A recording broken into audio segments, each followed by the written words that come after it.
নমস্কার বন্ধুরা, আশা করি আপনারা সবাই ভালো আছেন। আজকে আমি আপনাদেরকে খুবই দারুণ একটি রেসিপি দেখাবো বানিয়ে। তো চলুন দেখে নেবেন কিভাবে বানাই।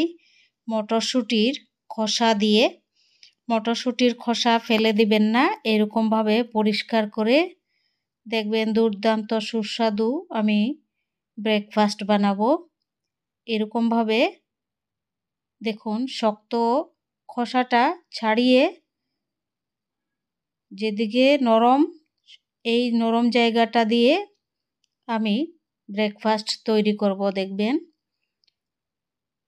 কেউ ফেলবেন না, দুর্দান্ত সুস্বাদু, আমি একদম গ্যারেন্টি দিয়ে বলছি আপনাদেরকে।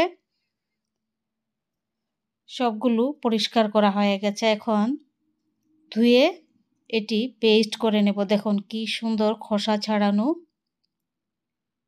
মটরশুঁটির খোসাটা এইরকমভাবে ছাড়িয়ে নিচ্ছি।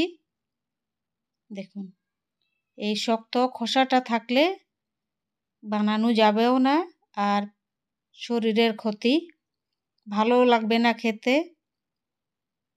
এই যে দেখুন দুর্দান্ত সুস্বাদু। এই যে শক্ত খোসাটা ফেলে দিলাম, এইটু সবগুলো হয়ে গেছে পরিষ্কার। এবার ধুয়ে পেস্ট করে নেব।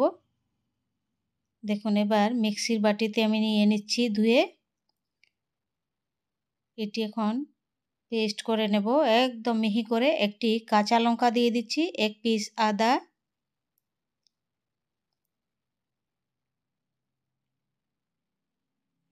পেস্ট করা হয়ে গেছে। এবার এই মানে খোসা বাটার জলটা যেন শুকিয়ে যায় একটু, এর জন্য আমি কড়াইতে বসিয়ে দিচ্ছি। তারপর দিয়ে দিচ্ছি আধা চামচ লবণ, আধা চামচ এটি ভাজা মশলার পাউডার, গোটা ধনিয়া, গোটা জিরা, গোটা মৌরি।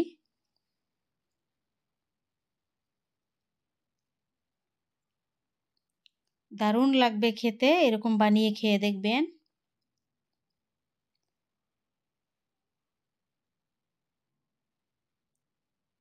এখন একটু হিং দিয়ে দিচ্ছি আমি, একদম অল্প, 1/4 ভাগ।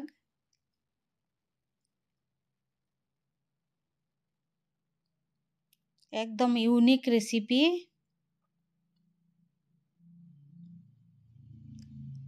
জলটা শুকিয়ে গেছে, এবার দিয়ে দিচ্ছি 5 চামচ, চা চামচ দিয়ে 5 চামচ ময়দা আর আটা মিক্স করা, আটা ময়দা মিক্স করে 5 চামচ। এখন দিয়ে দিচ্ছি অল্প একটু আজওয়াইন, দিয়ে খুব ভালো করে এটি মেখে নিচ্ছি।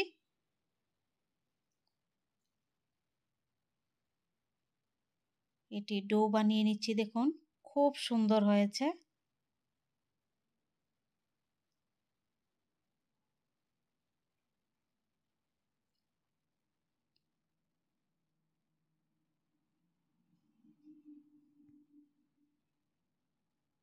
এবার বেলে নিচ্ছি, দেখুন দুর্দান্ত সুস্বাদু হয়েছে, দুর্দান্ত। আপনারা এটি খেলে আর জীবনেও কোনো দিন ফেলবেন না মটরশুঁটির খোসা। দেখুন কি সুন্দর শুকনো রুটি হয়েছে, ফুলেছে, দেখুন কত সুন্দর।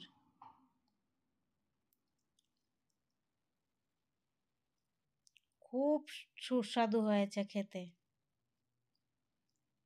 একদম নরম তুলতুলে হয়েছে।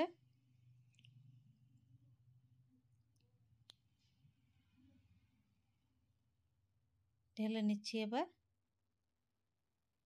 সবগুলো বানানো হয়ে গেছে, সঙ্গে টমেটো, আলু, মটরশুঁটি দিয়ে একটি তরকারি, নিরামিষ, ধনিয়া পাতা দিয়ে। এটির মধ্যে কোনো মশলা ছাড়া শুধু লাল লঙ্কা পাউডার আর আদা বাটা দিয়ে, কাঁচা লঙ্কা বাটা, আর কিছু নয়। এরকম আপনাদের যদি রেসিপিগুলো ভালো লাগে, সাবস্ক্রাইব করবেন, লাইক করবেন, শেয়ার করবেন, কমেন্ট করে জানাবেন।